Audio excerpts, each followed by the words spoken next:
Praise the lord. కీర్తనలు 22వ అధ్యాయం. నా దేవా, నా దేవా, నీవు నన్నేలా విడనాడితివి? నన్ను రక్షింపక నా ఆర్తధ్వని వినక నీవేళ దూరముగా నున్నావు.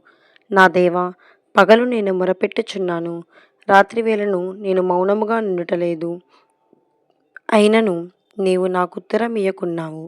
నీవు ఇశ్రాయేలు చేయు స్తోత్రముల మీద ఆసీనుడివై ఉన్నావు. మా పితరులు నీ యందు నమ్మిక ఉంచిరి. వారు నీ యందు నమ్మిక ఉంచగా నీవు వారిని రక్షించితివి. వారు నీకు మొరపెట్టి విడుదల నొందిరి. నీ యందు నమ్మిక ఉంచి సిగ్గుపడకపోయిరి. నేను నరుడను కాను, నేను పురుగును. నరుల చేత నిందింపబడిన వాడను, ప్రజల చేత తృణీకరింపబడిన వాడను. నన్ను చూచువారందరూ పెదవులు విరిచి తల ఆడించుచు నన్ను అసహ్యించుకొనుచున్నారు, నన్ను అపహసించుచున్నారు. యెహోవా మీద నీ భారము మోపుము, ఆయన వానిని విడిపించునేమో. వాడు ఆయనకు ఇష్టుడు కదా, ఆయన వానిని తప్పించునేమో అందురు. గర్భము నుండి నన్ను తీసిన వాడవు నీవే కదా. నేను నా తల్లి యొద్ద స్తన్యపానము చేయుచుండగా నీవే కదా నాకు నమ్మిక పుట్టించితివి. గర్భవాసినైనని మొదలుకొని నాకు ఆధారము నీవే. నా తల్లి నన్ను కన్నది మొదలుకొని నా దేవుడవు నీవే. శ్రమ వచ్చి ఉన్నది, సహాయము చేయువాడెవడునూ లేడు. నాకు దూరముగా నుండకుము. వృషభములు అనేకములు నన్ను చుట్టుకొని ఉన్నవి. బాషాను దేశపు బలమైన వృషభములు నన్ను ఆవరించి ఉన్నవి.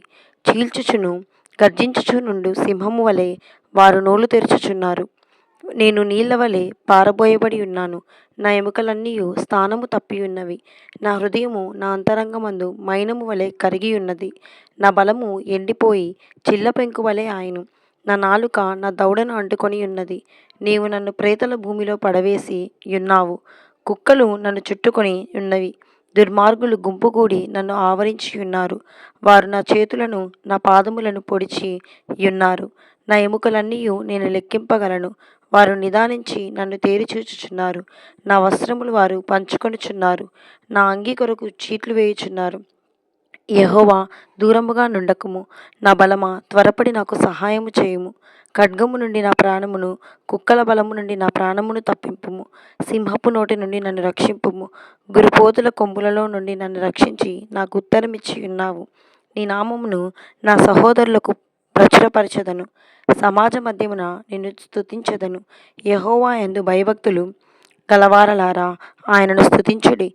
యాకోబు వంశస్థులారా, మీరందరూ ఆయనను గణపరచుడి. ఇశ్రాయేలు వంశస్థులారా, మీరందరూ ఆయనకు భయపడుడి. ఆయన బాధపడు వాని బాధను తృణీకరింపలేదు. దాన్ని చూచి ఆయన అసహ్యపడలేదు. అతనికి తన ముఖమును దాచలేదు. వాడాయనకు మొరపెట్టగా ఆయన ఆలకించెను. మహాసమాజంలో నిన్ను గూర్చి నేను కీర్తన పాడెదను. ఆయన యందు భయభక్తులు గలవారి ఎదుట నా మ్రొక్కుబడులను చెల్లించెదను. దీనులు భోజనము చేసి తృప్తి పొందెదరు. యెహోవాను వెతుకువారు ఆయనను స్తుతించెదరు. మీ హృదయములు తెప్పరిల్లి నిత్యము బ్రతుకును. బుదిగంతముల నివాసులందరూ జ్ఞాపకము చేసుకొని యెహోవా తట్టు తిరిగెదరు. అన్యజనుల వంశస్థులందరూ నీ సన్నిధిని నమస్కారము చేసెదరు. రాజ్యము యెహోవాదే, అన్యజనుల్లో ఏలువాడు ఆయనే. భూమి మీద వర్ధిల్లుచున్న వారందరూ అన్నపానములు పుచ్చుకొనుచు నమస్కారము చేసెదరు. తమ ప్రాణమును కాపాడుకొనలేక మంటిపాలగు వారందరూ ఆయన సన్నిధిని మోకరించెదరు. ఒక సంతతి వారు ఆయనను సేవించెదరు. రాబోవు తరమునకు ప్రభువును గూర్చి వివరింతురు. వారు వచ్చి ఆయన దీని చేసినని పుట్టబోవు ప్రజలకు తెలియజేతురు. ఆయన నీతిని వారికి ప్రచురపరతును. ఆమేన్.